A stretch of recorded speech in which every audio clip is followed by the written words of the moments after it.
Hey guys, let's do a very quick overview of the LX24 by Arturia. It was just released today, so I'm really excited. And of course, it's a recreation of the famous Lexicon Reverb 224X.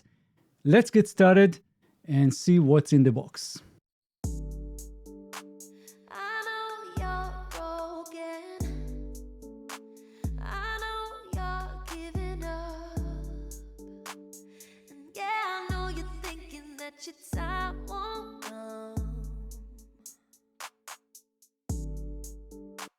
So the original Reverb actually had a 4U rack mount unit. That was the brains, that was the actual thing. And then you had a desktop controller. That's what we have in this plugin, and that's what you see in other plugins as well. Now, let's go through the user interface real quick. So we have the display on the top, but it's also the selector for the different algorithms. So when you click this, you'll get the different algorithms, and you can flick left and right to just go between them. We also have some other indicators right here. You can see the levels, and you can see the numbers here. That will change depending on which slider you're using. So if I'm just moving the decay or maybe the bass offset, that will be showing you what exactly you're doing with that particular slider. Now we have some buttons to do some stuff. So we have lock, and that will lock whatever settings you've got here. And then we have the enhancer, the mode enhancer, and we have the decay optimization. We have vintage 12 and 24, which will emulate the original unit of 12 or 24 bits. And we also have modern.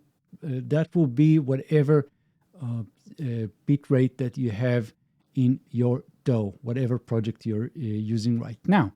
And of course, we have the decay, we have the bass offset, which I think it really makes sense when you're going into the advanced mode. So let me show you what that means. So when we go here, you'll see this little blue line. And if you want to attenuate the bass, then that's how you do it. That's the offset. And then we have the decay. That will be the crossover as well. So you can see exactly what happens. So we have the decay connected to our crossover and the bass offset. So that will help you to control those very low frequencies. And if you want to control the high frequencies, that's where we have the dampening. So that will just go left and right. So now let me give you a quick example of, and just listen carefully and you'll get the idea.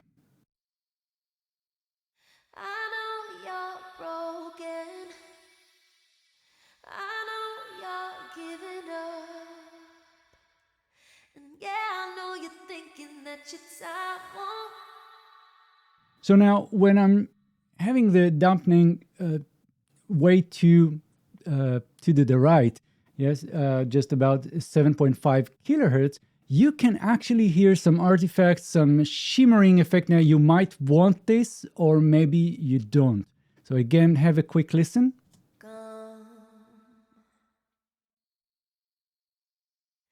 You're crying into pieces, laying broken on the floor, but you put them back together every time before. Great, so that's the idea. Let's go back to our main panel. And so we have the decay, that will be the reverb time. Then we have the bass offset, as I just showed you, and the crossover and the dampening. So all of these will control either the low end or the high end. And we have a pre-delay, which is pretty standard. And we also have distance. So that will be sort of the perceived, that will be the depth of the reverb. So now I really love how it sounds on these vocals. Let's try again and just play with the algorithms. I know you're broken. I know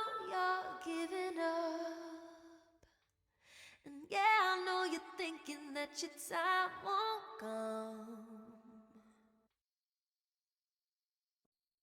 You're crying in the pieces, laying broken on the floor, but you put them back together every time before. I know it's like your world is just caved in, and every single prayer just wasted. But baby, there is beauty in the making, so no, don't go thinking that nobody's gonna love you. Nobody's gonna love you. 'Cause somebody's gonna love you. Gonna love you. So a few more things that you can find in the advanced panel are on the bottom, we have the input, and we can introduce a bit of drive right here, and we have high pass, right? And you can also click this drop down right here, and you can change this to 12 or 24 dB per octave. Pretty nice. But we also have some combined effects right here. So right now it's a ducker, and I can just turn it on and off. And if you click this, you'll see that we have a choice between a ducker, tremolo, and a gate. And if you want to create that gated reverb effect, that's how you can do it. You can just click this gate right here, and you'll have the attenuation, you have the release time, and so on. So that's really nice. Let's go with the tremolo actually, and you can click this and have different shapes. So this is really nice. I mean, very, very cool. And then on the right side, we have the master with brightness, we have stereo width, and we have the reverb level, which we can control. And so other things that you can do here is you can see the other controls right here, the mode enhancer, turn it on, off. We have the decay optimization right here, pitch shifting, diffusion. So there's a lot of things that you can do here, which is great. And so now let's go back to our main page and have more examples of how this sounds on the vocals. Oh, yeah.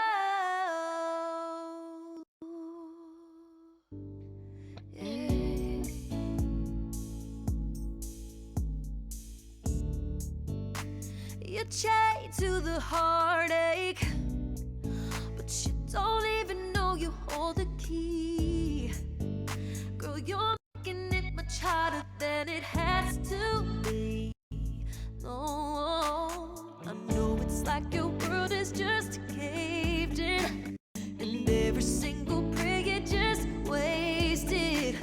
But baby, there is beauty in the making, so no, don't go thinking that nobody's gonna love you. Okay, so some conclusions. First of all, I love how this sounds on vocals. I love how it sounds on this particular example in this video. And I didn't really have time to test it on different sources, but I'm sure it sounds great. So now let me know in the comments, what do you think?